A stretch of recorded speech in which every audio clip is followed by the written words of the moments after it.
the Overtime Podcast, episode number 2. Tonight again, we have Azel and myself, Jill. I'm going to have a very special guest for you all, medical student, Mr. Julian Brown. Good night, guys. I want to firstly thank you guys for having me on your podcast. Being the first official guest, it's an honor to be on this podcast. And I just want to say that I think that this project is something that's very good. It's something that's innovative to our community, and keep it up. Thank you all for having me once again. Thank you for being here, Julian. We really appreciate you giving us some of your time. You yourself are one of the inspirations, I'd say, for young people in Corozal. I mean, we need people like you, role models, to inspire the youth nowadays, and it's really a pleasure to have you here with us as our first guest. So in the last episode, we mentioned that a doctor would be joining us, and here he is, Mr. Brown. And we also mentioned that you guys can ask questions anonymously. And are you ready? Yeah, of course. Let's go. All right, we provided a link for you all to send in some questions anonymously. And our first question is actually quite interesting. It says, is there a drug to make someone instantly feel more attracted to you? Vodka. Aside from liquor? Well, I think that attraction is something very subjective and something that can alter the brain state per se to make you want to feel attracted to another person. As at this time, it does not exist. But, of course, if you were to have some type of aphrodisiac, I don't know if you've seen in White Chicks, and Tom Cruise, when he takes the oyster and he's like, this is the aphrodisiac.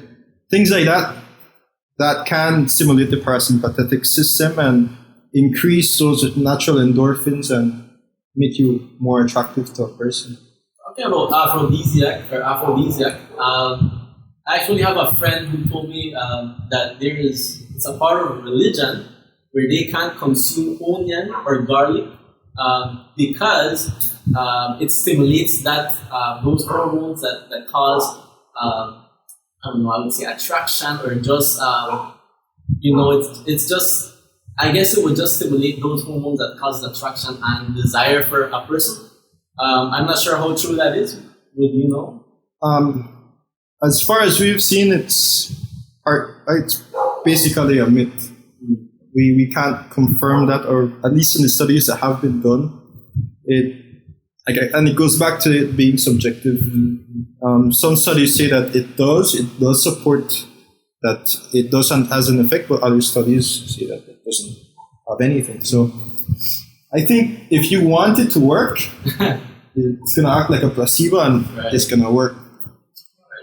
If you want to feel erotic and you take those types of foods, like for example in Belize, us men, we have this notion that if you drink seaweed on a concert, it's gonna boost up your manliness and it's gonna make you better in bed.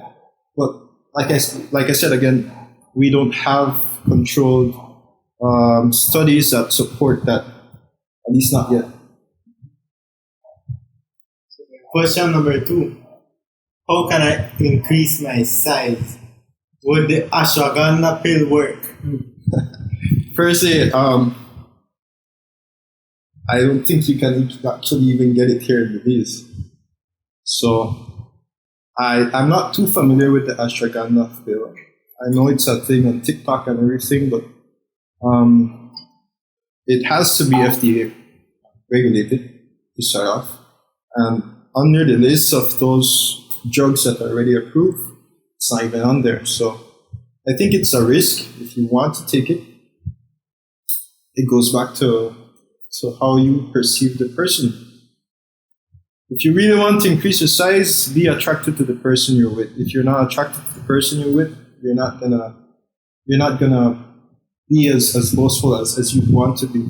Of course, they have enhancers. Some are natural, some are pharmaceutical.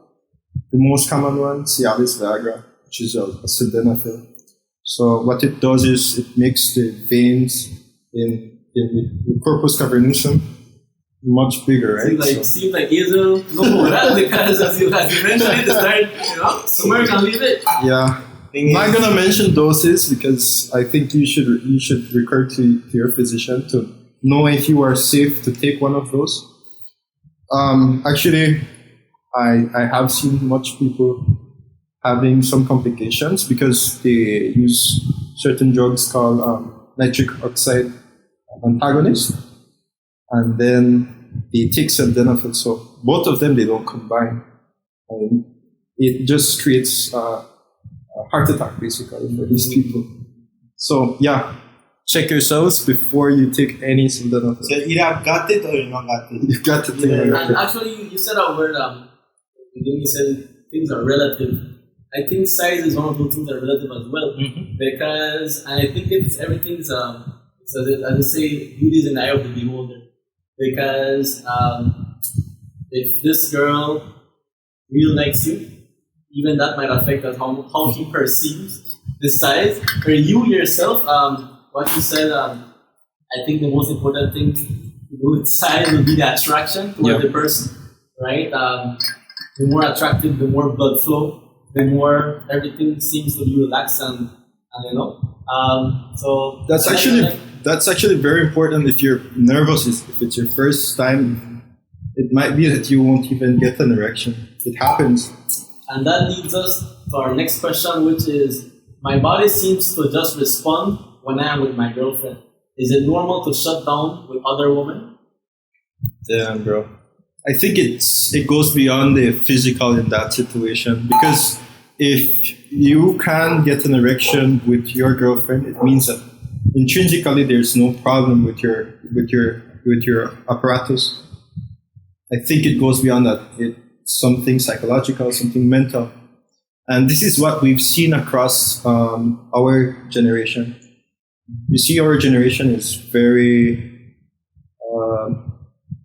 included into what is social media, included into the internet. We can't go a day without being online. And we've seen that in certain occasions, young teenagers can't get erections because they are so addicted to porn, for example. Or they need that in order to get erected. So when they go on to the actual intercourse and they don't have that, they can't get the same pleasure. So I think it's something psychological. If you can't get aroused with someone else, it means that you know that it's wrong and you just shut down. Maybe the girl toxic like that, and she got her control. You never know. True. I think that these questions are sent by one person, but I think we're actually helping a lot of people by having them answered. So since you mentioned girlfriend, someone asked, "Are you single?" Yeah, I'm actually single. Available. So I was expecting you to make me expose Julia about this question. I'm single. Straight up. Nice. Right. IG Julia Mango. Alright, so the next question says, people seem, even though, we ask a medical question, people seem to be interested in your personal life. So the next question was, do you have a best friend? And if yes, who? Well, actually, this comes from like nothing. Like I said before, we're very intricate with social media, and you get to know people, random people sometimes, and you just go based off their vibes. Maybe you not even know the person, but you just come across them someday, like randomly on IG, and you just start becoming friends and you talk every day and shit like that. So yeah, I do have a best friend. You can find her on IG. I think her username is Yamila. Shout out to Yamila. Yeah. Nice. But yeah, I don't even know the girl like that yet. Just something random. Nice. It's cool. Alright.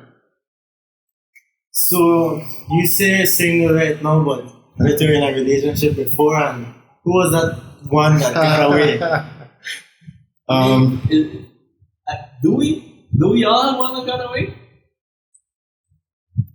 Let's just keep let's just ask that question. Let's just save that question for Julian. Let's see. I don't know. We interviewee, they're not interviewee. Who was the one that got away? But what if there were many? It's gonna take a while. Yeah, it's gonna take a while, bro. To the person asking if you're single, to the person asking if you're single. I'm a big simp, so they usually get away. The one I heard the most. Well, I haven't gotten emotionally attached to a person like that yet, so it's simp season. yeah, simp season, summertime, hot girl summer, Hot boy summer. hot boy summer. All right. But yeah, I don't think there's one person that I can say that that's the one that got away now. So, actually, our last question for you, Julian, is what is the hardest part about being a med student / doctor? Honestly, the most difficult thing, at least for me, has been getting in touch with my emotions. You see, we are constantly in scenarios where we meet people at their very low, at their lowest. We meet families when they're desperate for answers. And in a way, it does make us very numb to those emotions. We become somewhat used to it. So much to the fact that if we see something that is chaotic, we don't even respond to it as normal people would. So we become very numb.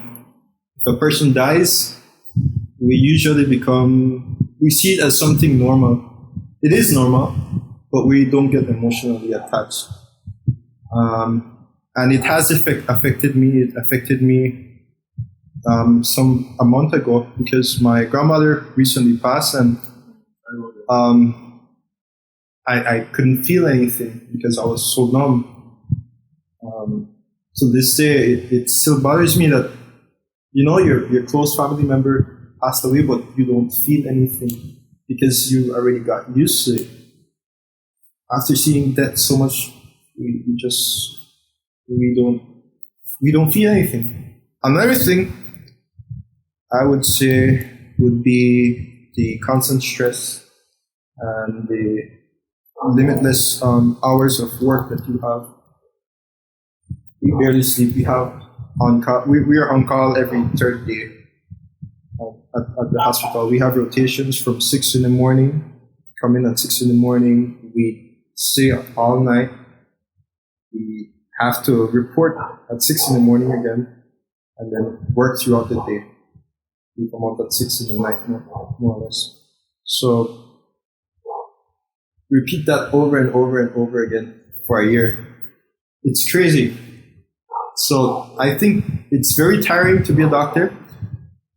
At this time and age, it's not something that I think you can go in just for the sake of wanting to be a doctor. Or if you want to be financially successful, I don't think that it's the most beneficial way to reach there. Yeah, it's not the most ideal way to reach there because you do have to put in the hours of work. See, we study on average 7 years to become a general practitioner. I actually went off from, I'm still young, but I went off to university when I was 16. I knew that I wanted to do something medicine related, so I didn't even go and take a sixth form degree because I wanted to cut back on the years and still be able to practice at an early age. And yeah, 7 years. 7 years to reach that point. And most of the times, your ego or your self-drive motivates you to want more. So we go and we try to be specialists. And we're talking about 4, 5, 6 years, depending on the field that you want to specialize in. And it's crazy. It's crazy. It's a lot of years that you have to invest just to gain fruits from it. And even when you do, you don't become wealthy. What comes with what I believe is financial security and financial independence. As you increase your wage, your lifestyle also increases. So you don't make enough to cover your lifestyle. And in that sense, you have to work on a month-to-month basis just to cover your rent, your bills, whatever your family needs. I don't think it's something that you should take as your sole source of income, because you won't survive. And I think it goes across, not only with medicine, right? It goes across with all jobs. I think that our generation lacks that drive to want to be financially secure and financially independent. We just want to flex on IG and flex on TikTok, show off to our friends, which is okay, you live the moment. But at the same time, you want to have, at least for me, you want to have success. And success, I think I already strayed too much from the topic, but it's something that's very important to us, because we have this trifecta that we view as being successful, which is 1, wealth, 2 is happiness, and 3 would be health, right? So if we try to be very good at those 3 things, then I think you could be successful. But medicine, it's tough. It's not for everyone. Actually, I already went into it a little bit. We actually wanted to know what was your journey, right? By journey, I mean academic journey, and the experiences that you had between those levels of education. Like, you go to 4th farm, then you go to 6th farm. What was your journey like? Yeah, so start off at high school, because that's where we usually start off. At high school, I was enrolled in CUC. I'm a graduate, so I'm a mater. Went through the 3 science courses. My year was the exact year when they decided to change the name from A1s to S3s. Mm-hmm. So we're the first generation of science students and not academic students. I did the three courses. After that, my parents were not too supportive. Well, they don't like the idea of having to do CXCs, because I think CXCs are limited to the Caribbean. Mm-hmm. And well, I wanted to study in Mexico, so it wouldn't even matter. Mm-hmm. From there, I didn't even want to study medicine. I'm not gonna lie. I wanted to be an engineer because I was very good at math. And my mom just decided to go and change my application. She put medicine and didn't even tell me. I reached to the exam room that day and they told me, okay, here's your paper. This is your medicine entrance exam. I was like, okay. Well, I went along with it. Did the first semester, actually fell in love with the course. I studied in Chetoma, Quintana Roo. And I had very, very good teachers over there. People that come from national universities like NAM, people that come from abroad, like doctors that come from Spain, very good lecturers. I did my practicals also in Chetoma, at the Hospital General de Chetoma. I also ran for student government. I was like the representative of the medical division over there at our school for 2 years. And then afterwards, I did my internship at the same Hospital General de Chetoma for a year. And lastly, I did a social service, which you have to give back to the community in some way or form. And we did a complete different scenario because our practice usually is we have to go to very urban or rural communities and practice for our community. But what we did was we went to a marginalized area in the city and we went house to house, making sure that people were living healthy. I remember when you reached my house. Yeah. Yeah, it was a very humbling experience to see the amount of poor people that live in the city of Chetumal. We only see the main avenue, and we don't go down to the back. It's in all countries. Yeah, it changed my perspective into how we practice medicine, because we usually wait till the person is sick and reaches to the hospital. That's where you're going to see the doctor. Curative, right? Yeah, very curative. We don't practice anything preventative. And it goes back to the trifecta, like I was telling you, health is very important, and we should improve ourselves whenever we can in health. If you don't like gym, you can go swimming, you can go running, you can do anything, yoga, anything that makes you active and not be sedentarist. Because our jobs usually are office jobs, and we just sit the entire day. All right. Well, how many years did you study after high school? It was 7 years. 7 years. 7 years, yeah. This is interesting because many students, and I'm glad you're bringing some honest insights, because many students even today, maybe 4 farmers and 6 farmers, what do you want to be? They're studying science. I ask them, what do you want to be? Doctors, dentists, surgeons. And they say, oh, but it's they think when they think of being a doctor, they think of the white robe, the stethoscope, everybody looking up at you, driving a nice car, having the big house, right? Yeah. But they don't know the reality of it, right? So it does come with rewards at the end, but like you said, it's a very long road, right? With many curves and bumps, just like any other road. And it's interesting because if you go, coming from the business side, after high school, if you want to maybe reach a master's or a PhD, it's almost the same amount of years, but the difference is what you do within those years. Because, for example, after high school, to get a master's, it will be 7 years as well. But the type of study and the practical is what sets science apart aside from business. Right? As a business student, I studied many years in school while you were out there doing what you said you're doing.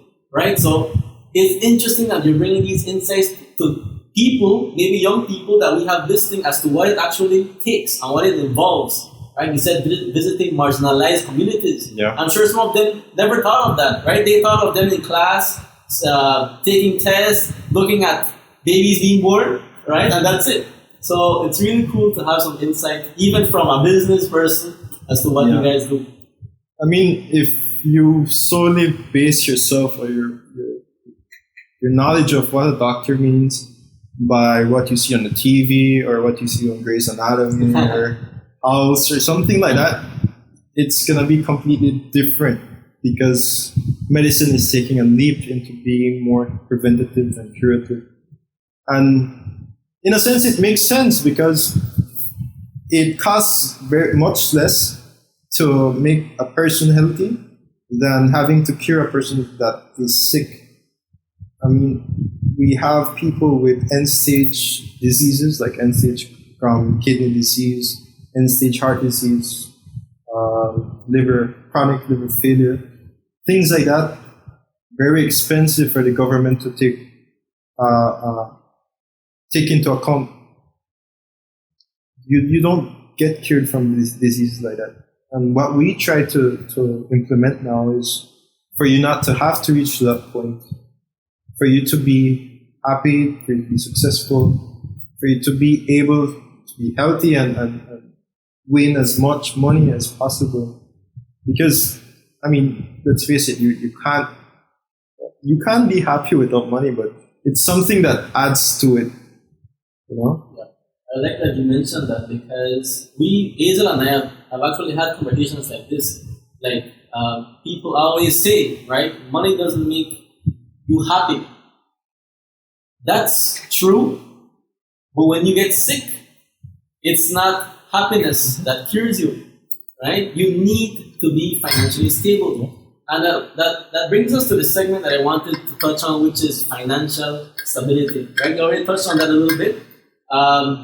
Actually, you were the one that asked the question. Previous podcast. Yeah. To talk about Last podcast, we said that someone asked the question, or actually suggested that we speak on financial stability, literacy. So that's something we want to speak of right now. You mentioned earlier that most young people, and I see it, you see it. What do people think is financial literacy? What they see on social media, right? Someone, an 18, 19-year-old person, just come out of Sixth Farm, they got a job. The first things on their to-do list: Gucci belt, Gucci rag, Gucci shoes, right? The shirt, the pants, the trips, right? When either, you know what, the little 1,000, 2,000 they got in 2 months, it's gone. But they're happy because they got the likes, right? So the reason we also wanted to have you here is because we really want to encourage our viewers to really, I think we are, the younger generation especially, lives on dreams, right? I would personally believe that our generation is the last one who actually said, you know what? Career driven. Right now, I feel like everyone is just stuck too much, a little bit on social media, right? When I think back then, it's like, okay, you want to be a doctor? I will be a doctor and I will work for it. I see it even with students. They want to be bank managers. They want to be doctors. But 5 hours out of their day, they're swiping, they're liking, they want to get those likes. Like, where did we go wrong? So, what has been your plan since you started studying to be a medical doctor? Maybe your little savings, the little income that you've received. What is your 5-year plan or 10-year plan? What are your tips for financial literacy? So there are principles to having, or to being wealthy. Being wealthy. I don't want to say rich, because rich is like what you were saying, the flexing on social media. Well, being wealthy means that you have enough money saved in the bank to have any, or to cover any emergency. It doesn't have to be medical. It could be also by a natural disaster or any unforeseen thing. So the first principle is to, one, make sure that what you earn covers for your basic necessities, food, utilities, and 1 or 2 things that you would like for your whatever you need, right? And then make an analysis. How much money am I making? And then see how much money can I save. The first thing is start saving on a weekly basis. Save enough so that you can sustain yourself for at least 3 to 4 months. Put it up in the bank account. You don't expect that to grow. You don't expect that to go anywhere. You don't expect to use it. That should stay put in place, right? From there, we have to continue saving a bit, because I personally don't believe of living off a wage on a week-to-week basis or a month-to-month, a paycheck basis, because you never reach to the point that you want to. So with the money that you save, have enough money so that you can invest in something else. We have to start with passive ways of income. You don't have to do a business, because most of the time we don't have that time. At least in a career-driven profession like I do, you can start stuff like Forex or stuff like stocks. You could use an ETF or an index fund. So that's my plan right now. At this moment, I already have enough to have my 4-month emergency plan per se. And now I'm trying to save as much so that I can start a business venture, probably invest in something, invest with someone in a business, in a local business, and try to have compound interest. That's what we need, right? From there, I think that whenever you get dividends from your company, what you will enjoy whatever money you make, and over the years that will exponentially increase. My plan personally is to invest as much as possible. Whenever I have compound interest and I get dividends, invest that again until I have a nice amount of money that can replicate itself. Why not save money? Only save money. Remember, there's something called inflation. So inflation is what, 2% every year? Cost of living goes up, right? So if I take that money and I save it in a bank and I use a bank account that over the years goes increasing, what rate will they give you those increments? It's gonna be like less than 1%. So if you have your money saved up at the bank, every year that money is gonna be valued. So it doesn't make sense. Currently the interest rate being paid by Belize Bank is 2.5, 2.65 if you get a bonus saving. Yeah. So that is very minimal, right? That means that for every $100 you earn a year, on a yearly basis, you earn $2.50. Yeah. Right? So. But yeah, and it adds up. Inflation adds up. Everything increases. We're seeing it right now in the economy in Belize. The price of everything is increasing. Fuel, for example, it's increasing at every moment. So if the value of your money decreases, then you're losing out. So instead of having that saved up, invest it, take risks, take knowledgeable risks in something that you like, in a business that you like, that you feel interested in. For example, if you like tech, invest in tech. If you like pharmaceuticals, invest in that. But you have to have a drive for that. If not, I don't think it matters. Oh, it is. Well, me and Jill always have like some very deep talks. And like I said, my story, right? A year ago, we in a really, really bad place, and I think the way I used to think, way different than now. A year ago, I repeated. And I remember a year ago also, after 6 5, I didn't want to continue. I never had any ambitions. That's one thing, having ambitions. I'm going to read this book that also says, bigger the risk, bigger the profits you can get to. So I remember always speaking to him. And then they always say that the persons you talk to, that's how you have become. And that's how I like surround myself with one people who have the same mentality. Show me your friends and I'll tell you who you are. So I decided to do something for myself. I started up a business, a small business, named Wishlist. I'm going to check it out on Instagram. Shout out Wishlist. And then from that, well, the mentality I have right now, that's study, and you need to make sacrifices when you're young. Yeah.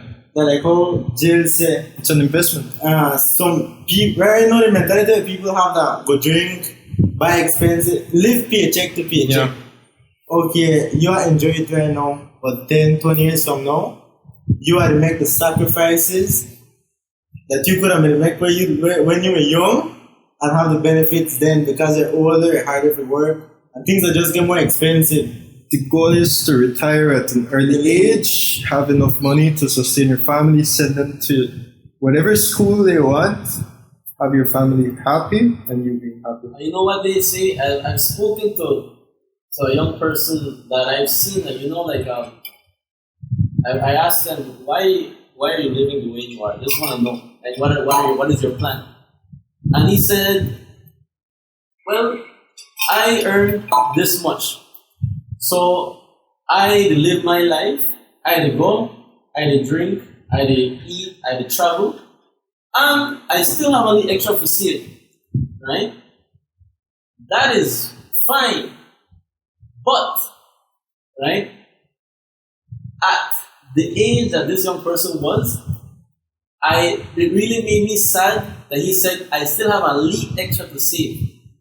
If you are making a good little amount of money, you're still living with a brother, you're pregnant, then 3/4, the most, it shouldn't be the least. Saving should not be miscellaneous. At that age, saving should be a priority, right? And I always say, like, man, all right, this weekend you spend at least 150, you go out. Next weekend, my next leave 150, that's a 300 more you could have saved, right? For an investment opportunity, your business.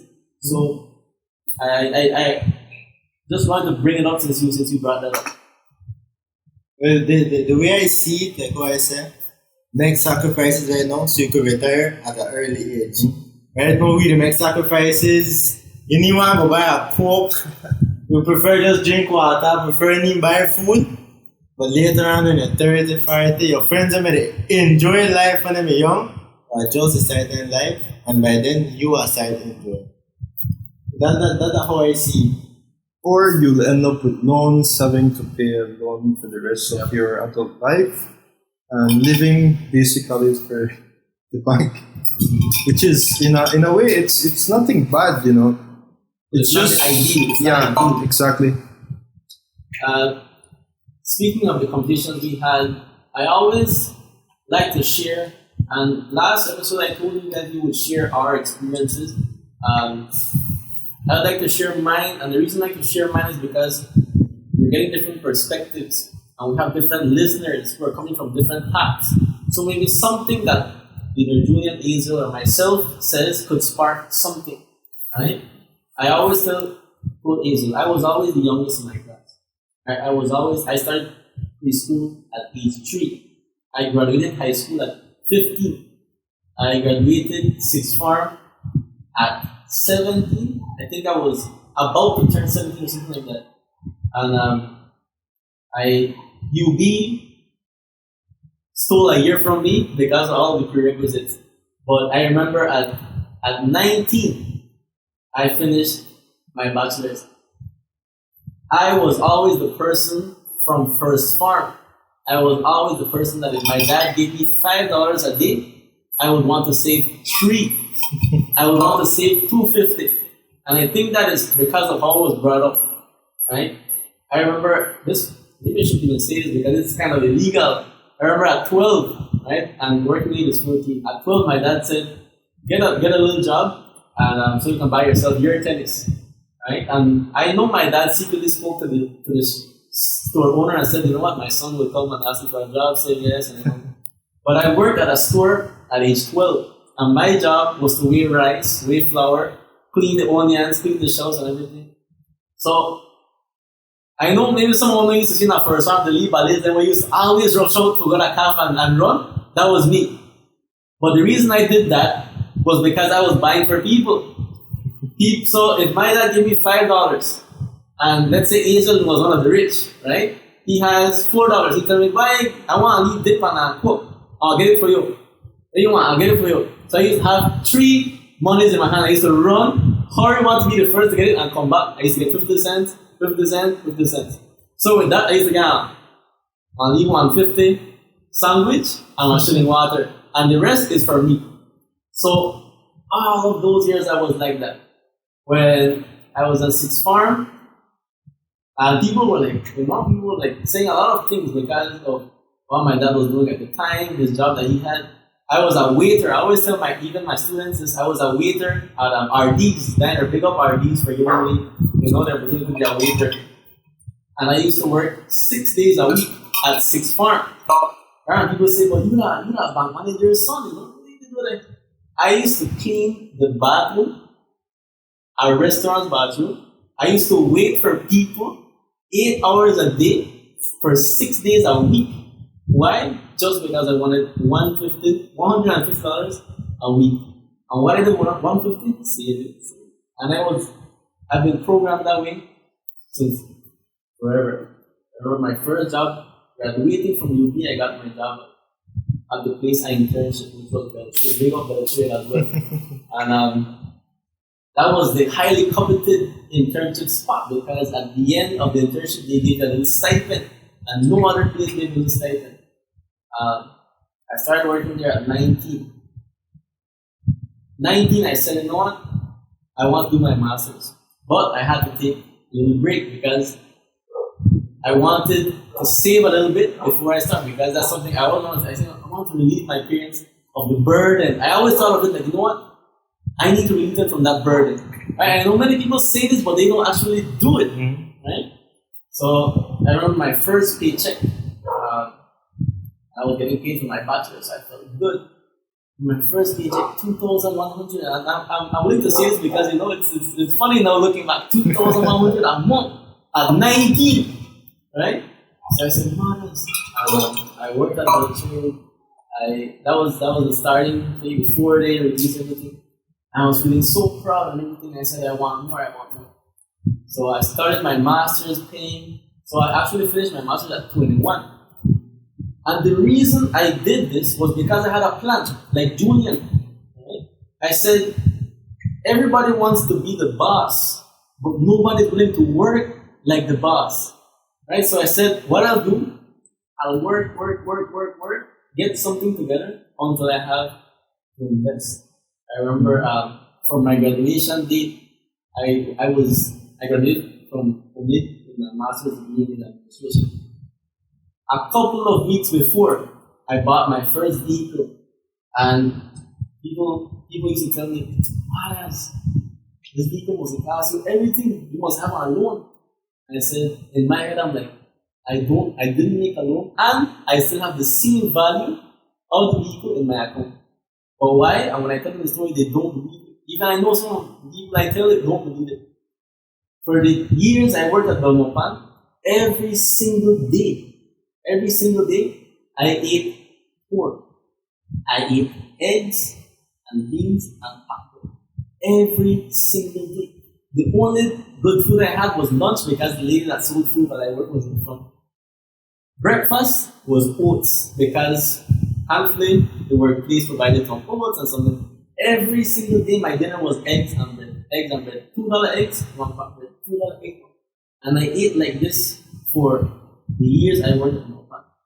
And I had colleagues telling me, let's go to Mike for some drinks. So back then I didn't even used to drink. Let's go to Wings. Right? Because you see a leave bank account, they grow. You see a leave 4,000, 5,000, 6,000 the first year to work, they want splurge. I would say no. I want to do something with this money. And so first I work. After I started teaching, I had worked already. I had saved. I had saved so much that I was able to buy my dream truck, right? My dream white Honda I had. And the only reason I bought it was because first, I wasn't trying to build a house anytime soon. And two, I knew I had the same value as the truck in the bank. But because of sacrifice, right? That's something people don't want to do. I wasn't wearing any Gucci belt, any Gucci shirt. I still have the slippers. You know the slippers. How many years of slippers have? Not the slippers. That slide's got like 10 years. It tear. It got a screw inside. Everything. It got a screw. The man don't come stitch it like 3 times. I don't crazy glue like 3 times. But that's me. Right? I'm a simple person. I don't like show because I know that showing is losing. When you show, you lose because winning that happens in the background. Right? So the reason I want to share is because I want to inspire, and I'm glad that you brought saving our young people today to save, right? To save, and not save as a miscellaneous. Saving was my priority. Thank God I had somewhere to stay after. At Belmopan, I had to rent and pay my utilities and pay my living, but after, when I came back home, I thank God I had somewhere to stay, so those bills were relieved. But I always saved. Back then I earned $2,000, I spent. I remember I spent like $450 a month, like $550 a month, including rent, and the rest was savings. Right? No drinking, no partying, no traveling, nothing. Savings. So that is something that I wanted to share as well.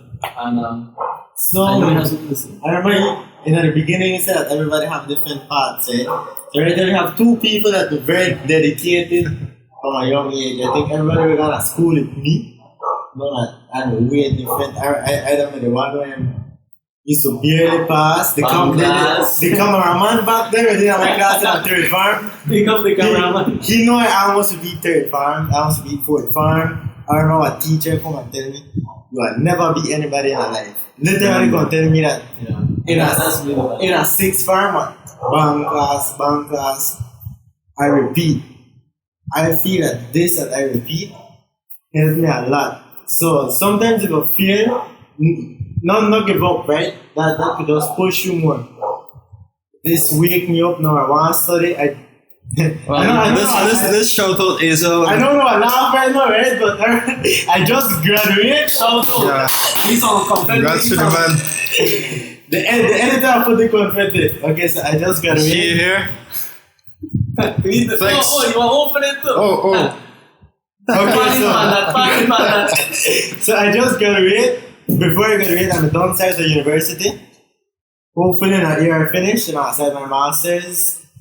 Failure sometimes open your eyes. The people I used to be around, I used to want to drink, go out. The little bit money that my parents used to give me, I want to spend it out. Used to spend my money on gas, just the boat. I started to talk a lot to my cousin. I started the business. My goal, I had a goal, right? Before I told them I want to build my own house. And I never want to do it to show off to nobody. But I want to show myself that if I put myself, I could do something. So my goal is finish my house at a teenage year, right? So this year, it's actually a year, right? This year, at 19 years old, I built my house. It's not something that I needed, so I put it for rent. But I just want to show myself that, you know what, I could do it because I used to always be the kid that not do anything when nobody think I be anybody in my life. Big up with this again. So even if you fail, not give up, right? Just make that push you. You need to have ambition, and hopefully in 2 years, I will in a better place in my life. And like I said, everything that sacrifices. Right now, I sacrifice myself at a young age so that I can benefit at an old age. Yeah, and like you said, you already invested in this house, and you're already planning on renting. That's a passive way of income right there. And it does increase your financial gains. So, nice. What are some ideas that you have in your mind as to how you are investing your savings and your money right now? Personally, I would like to start investing in stocks. I don't know too much. I'm not too knowledgeable in single stocks, but there is a way to invest, which is the ETF funds or the index funds, which you basically just invest in the stock market. So the stock market, you guys know, gets a 10% gain every year. So if you put in $1,000 in a year time, if you invest in an index fund like Nasdaq, which is the more tech-oriented index fund, you'd end up with $100. But you don't need a middleman for it. Yeah, you need a broker. You need a broker, but we do have apps now like Robinhood. I think it works in Belize. I'm not too sure yet. But if you come and you believe in these get rich fast schemes, especially with the crypto, right now there's crypto for everything. Yeah. Some crypto are solid. Don't get me wrong, but there is crypto for every Elon coin, this coin, sex coin, stock coin, phone coin. Everything. Actually, El Salvador, with the president Nayib Bukele, just passed into their constitution that they are going to start to take Bitcoin in their societal economic exchanges. So imagine, I think that's going forward into the future, and it's a good investment that you can make. Of course, it does have its risks, but Bitcoin is outperforming gold by tenfold. Imagine that. Yeah. And it would be good, right? Because since we're not, this isn't pure financial advice, it would be good, as I'm sure you have, to consult first. Yeah, of right? course. Because I know there might be people of elder age than us who might also be thinking, but that's just one advice I want to give when looking at stock trading, at day trading, at points. Always get the right advice, right, from someone who's done it the right way, right? What about you, Ace? What are some other investments that you're thinking of? You said that you have wish list, which was the shipping service that you provide, and you're also getting passive income with rent. Yeah. Well, right now I'm just taking a little break. I just want to focus on studying, and hopefully when I get a job, I want to invest in properties. Yeah. And I noticed that they have this need for houses. People find rent, so that's what I want to invest in. Buying property, building houses, and then sacrifice. Those are assets. I think we should try to avoid the liabilities at all costs. Whenever you get a property, the value only increases. It's very difficult for it to depreciate. That's the thing. I mean, I'm speaking on this. I'm not a business student. I don't know much about this, but I like to read about it because it's one of the parts of the trifecta, like I was talking about earlier. Just like the vehicle that I mentioned, people think vehicle is an asset. People say, "Oh, I have my vehicle." Vehicle, even in accounting, vehicle is an asset. I remember me tell you, why you buy a Prado? I think I tell you, and then he tell you, kind of moment I drive off, I don't know it's $20,000. But the truth, I think I ever read this book. I think that Poor Dad Rich Dad. Where I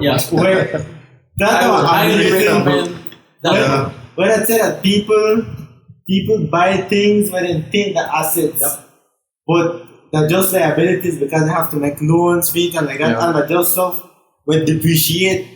And then I mean, on my phone a while ago because I'm going to find the book report, but right on it. Poor Dad Rich Dad by Robert Kiyosaki. That book, I think we should actually be reading these types of books in school, Educational instead reform. of reading, what is it? One everybody reads? Someone being Fiesta? What is the one everybody reads? Mockingbird. Oh, the Kill Mockingbird. I think we should be reading books that would actually teach us something about finance. It doesn't matter if you're a doctor. It doesn't matter if you're... Whatever this thing I say, the author, right, he went on to say that rich people acquire assets while the poor and middle class acquire liabilities, which they believe are assets. And the difference between a liability and an asset is that an asset works for you, it makes money for you. But yeah, I think we do have to start talking about educational reform in Belize specifically, because I've noticed that most people, at least most parents, they entice you to want to study so that you get a good career. But it just stays there. You become a professional, you specialize in something, and you offer your services. You won't be rich like that. We have to think something greater. We have to think about investments, think about different ways of passive income. I also think they should try to teach about the tax system in Belize. Yeah. Most of us don't know I think all we do what qualifies your income tax, what it enforces. Yeah. It's not something that you can find, or it's not something that is accessible to a person at the high school level. So I do think that there should be a generalized subject, primarily focused on how to gain wealth and how to go buy and do business the right way, the ethical way. Because, I mean, we can't be corrupt and we can't participate in crony capitalism. It's not right. I don't think that our country will develop anytime soon if we continue with those. And sadly, looks like our present system or our present even mentality, right? We're all looking towards cronism as a goal. How can I be linked, right? That is the most goal. People want to. Well, I don't want to say it like that, but most parents would want you to be, for example, a customs officer because you could indulge in those it things. feels like we're heading into that. It feels like we're heading into a society where people say, how can I be linked? Instead of saying, how can I create value for myself with others. the tools that I have, we're saying, who can I connect myself with and what can they give me, right? But man, I think this is being really insightful so far. Just to conclude the segment on financial literacy, last week I had an student message me, right, and he said, my dad gave me a lot of money, and this is the words that he used. My dad gave me a lot of money. What would you advise for me to invest in it? Questions like that can't be answered. If I tell you, Julian, my dad just gave me a lot of money, what should I invest in it? It really, you need to look at the person. I told him, I had a conversation, it really depends on you. Because it's not, well, put it on Bitcoin, no, it's not that, right? Or start this business, it really has to come from you. And I think that the first step to knowing what to do with money that you have is practicing or starting getting a foot in the workforce. And why I say this is because teaching management, I get to understand that most people who become rich or wealthy actually discover what they want to do as they were heading towards a goal, right? If I say I want to be a doctor, right? Somewhere within that journey, you said, oh, I can make an extra here, I can make an extra here, I can do this, I can do that, right? There is nothing that I could tell you, oh, I have 100,000, what can I do with it? No. What do you want to do? Work towards that goal, and throughout your journey, you will find different paths. And I always tell people this to me, sir, what do you do with the money that you save? And I always tell them, throughout my experience working, different things came up. At one point, I was working with people who do money lending, right? So, but you really have to, it's not just about giving someone money either. Yeah. Right? I got to know this person that says, you know what, I am a licensed money lender, but what I need right now is capital. And I got to know this person because of my work, right? You network, right? Yeah. Which is adding value, which is not the same as wanting to be linked, right? And he said, all I need is the capital, right? And instead of having the money, somewhere in the bank, you will earn 5% interest every month. So that means that for every $100, I will be getting $5 every month, right? So the person said, give me $10,000. And I was what? Like 21 at the time. The only way I could have had $10,000 at 21 is because I was saving, right? Which is why saving is so important. So I said, no, all right, fine. Every month, every single month, I was getting 500, without moving a finger. Making your money work for you.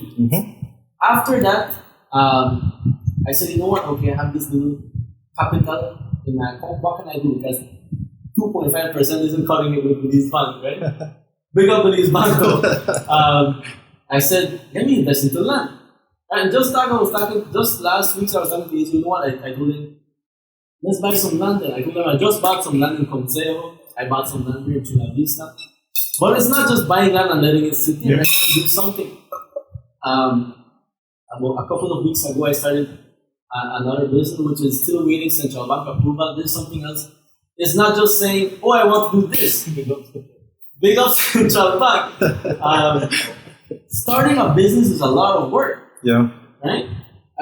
First, I had to go to Belmont Pan, register my business name, get TIN numbers. You know it. I had to come back, apply for business tax, link it to my income tax, send my TIN number.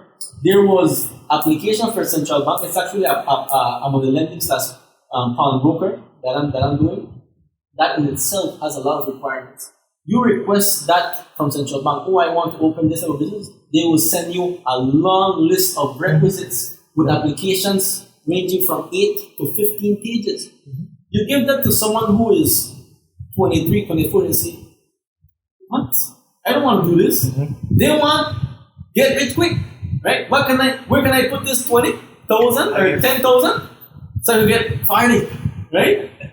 It takes a lot of work. So don't be deceived by social media, right? And I'm still waiting approval for that contract, which is what I'm heading to right now. And I think there's when you talk about that, you see on TikTok a lot of people forex trading have things like IM Academy, other academies, and these people talk about themselves trading and making so much every month.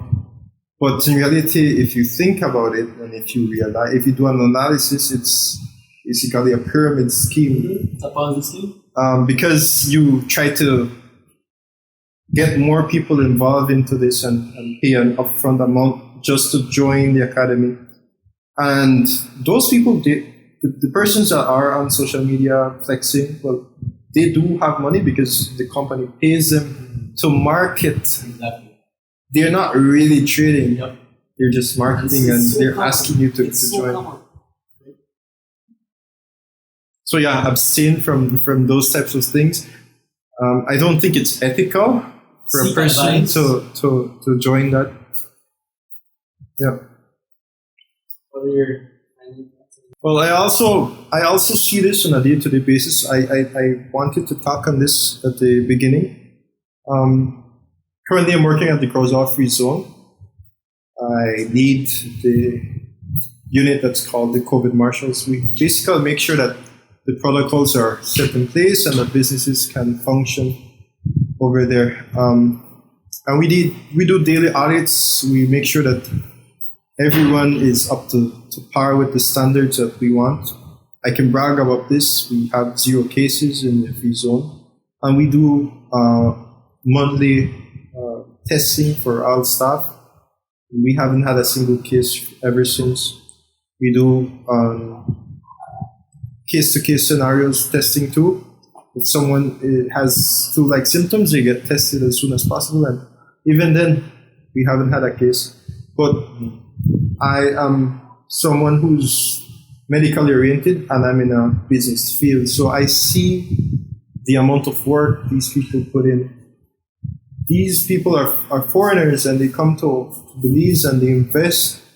And now they have all this capital, these resources that make them generate money. On a day-to-day basis, we're talking about 4 to 8 containers being imported into the free zone. Just speaking on that, you see the social fees that go into the government, but you also see that these people are making enough revenue to get new shipment on a day-to-day basis. So, big up to the Crowdsource Zone, to all the people working there. We have to big up everybody. Yeah. Sorry, there was something before I'm this. Just something. Don't worry. It's all good. But yeah, you see a lot of investment being done over there. And what's the most important thing for at least us being in the pandemic right now is creating jobs. Even though those jobs were already there, we got them back. We got people working again and trying. I'm not talking about making a big wage either, at least not at the Crowdsource Zone, but at least they have enough to have to cover their basic necessities. So I'm talking about 1,400 people being employed by the Crowdsource Zone right now. It's not what it used to be, but for us in the north, it does impact us a lot. And we do see our economy slowly boosting back up. I mean, on a day like today, on a Friday night, if you would be able to go to Crowdsource Town, you see a lot of people going out, buying food, socializing. It doesn't even feel like if we're in a pandemic per se. If you don't see people with face masks, you wouldn't even recognize it anymore. So, yeah, I just wanted to speak on that. I think that what you said associating yourself with persons that are of your similar mindset is something that is very important. Over there, I see it every day. I see a lot of high rollers, and they work as hard as any other employee. So yeah. You mow your own lawn? Either rented But you mow where you stay? with my parents. If you mow your own lawn? If I own my own land, more? You pay somebody. No, I don't pay anyone. But because I have a family member that volunteers to do it. I just bring it up the guy in my mind. Instead of Rick Ross, you're gonna be wealthy and mow your own land. You know what I'm saying? No. You ever see it? No, I haven't seen it. Yeah. But yeah, just last week, we were off to the Benke area because they want to reopen the Benke free zone as well and try to recover those jobs. And I met with one of the most important stakeholders of that free zone. And it was eye-opening because the person is very humble, but has a lot of assets. I was thrown back by a story regarding his son. This is what he told me. He was like, my son right now is studying at UB, studying business administration, but he still has to do his chores. He has to mow the lawn. I bought a specialized mower, but he still has to do it. He knows what it takes to work at those types of jobs. And this is something that is crazy about our society, about our world. If you think about it, the persons that work the hardest aren't the ones that are wealthy. Because if you think about it, the person that is working the hardest is the person picking up garbage, doing construction work, doing carpentry. Those are very labor-intensive works. And instead of trying to reach that, we've now come to trying to create our work, but with value. We try to add value. And it's all about who you know, who you associate yourself with, and what type of skills you have. Because not any person can do that skill that you want to do. So yeah, it was just very insightful for me to go to a place like that and be mind blown at the amount of money that can be generated. And it really takes a level of entrepreneurship, right? Innovation, a new idea, taking advantage of certain situations, opportunities. Because I've met with some of the same investors from Free Zone, or I've heard at least them speaking, right? Usually my dad is the one that meets these, and I'm just there on the side. And they're saying, let's bring this new cigarette, let's bring this new liquor, let's bring this new brand.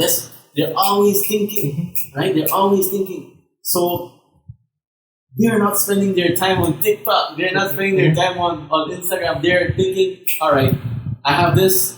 What can I do with this? What can I do with that? How can I get it? Do I bring it from India? Do I bring it from China? Do I get it from Panama? Sourcing. Right? So it's really cool to be surrounded in that world. And again, how did you end up being surrounded by that? By your work experience. Right? Which is what I said. Usually, most of the time, work experience makes you knowledgeable not only in what you're applying, but the grapevines, right? What the experience brings along.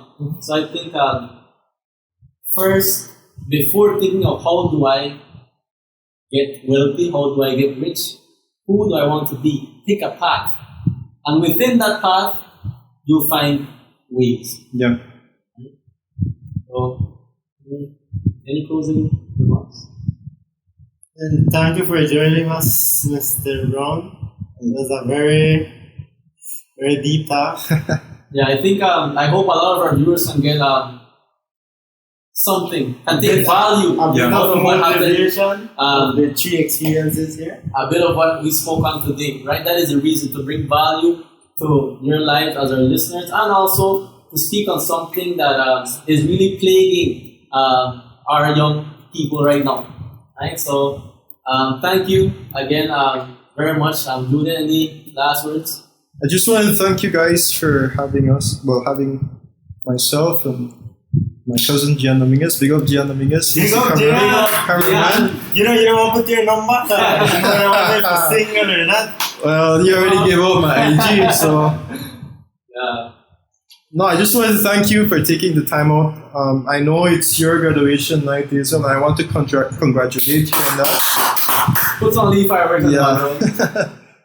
It takes someone very special, in my opinion, to not want to participate in a social gathering and have this instead. So it speaks man's on your character and who you are. And just wanted to thank you.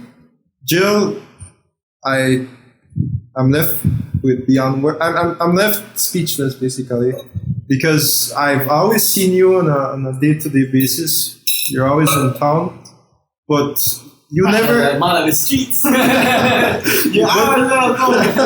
But you'd never think that you've went through all of that. I mean, if you don't know about the process, about your path, you wouldn't think that that person has went through all of that to reach the point that they are now. And from this conversation, even I have gained a lot of wisdom. I'm eager to want to continue to invest in other things, because I'm still very young in this whole world of investment. But I think it's the right path to go down. I think that we as young people should start these conversations whenever possible, because at the end of the day, we're the future, and we want to try to create as much employment for other people, especially the ones that are coming out of school, the starting jobs, and then, well, even giving them the opportunity to continue on and be successful themselves. Right? So this platform is very, very nice, and I hope to continue following you guys on whatever stream sites you are. And yeah, I just wanted to thank you once again for having me. Thanks. We really appreciate you giving us your time. It's a Friday night, and like I said, this speaks volumes, right? It's Friday night, and look at where you are, giving our viewers the value that they know they need, or they may not even know that they need it, right? So thank you so much. Thank you so much to our cameraman, Gian. Big up, Gian, one more time.